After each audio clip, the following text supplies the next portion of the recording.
quick update. I finished shelf 4, which is column 3.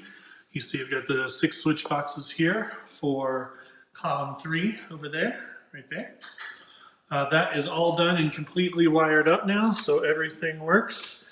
As you can see, I finished column 2 back here. There's some of the wiring that's all done. I'm gonna install some facing that'll go here that'll block all that off so you can't see any of the dead spaces up here as well. So now I just have one more shelf, which is shelf 4, and it only has, I believe, 4 switch boxes. I'm gonna get those wired up real quick and get those sewn in, and then this whole thing will be completely done.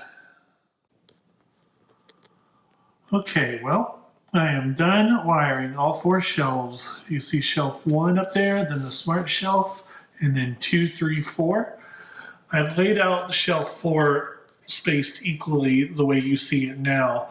What I'll end up doing is once I get my WingLux controller, I will end up stacking those on the left side so that the WingLux smart controller can go on the right side of that shelf.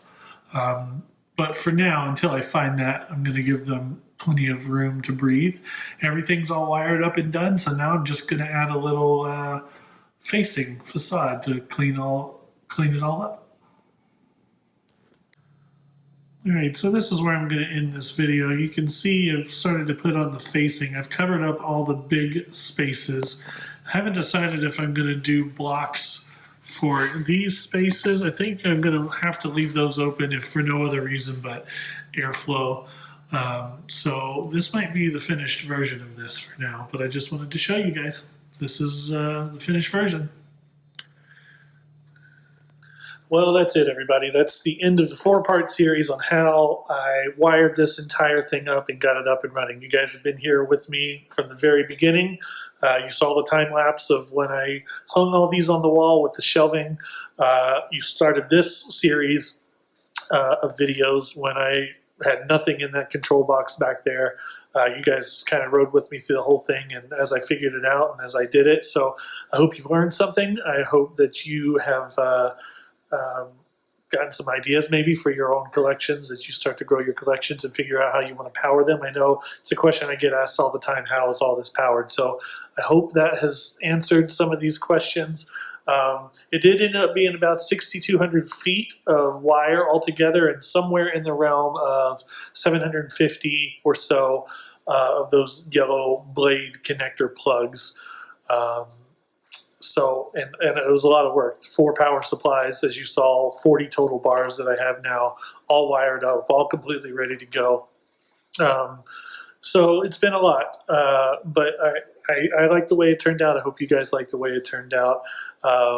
Here's a document that I wanted to show you that shows, it's an Excel document that I created to list out every light bar you can see, and I can send this to you guys if anybody wants to see it.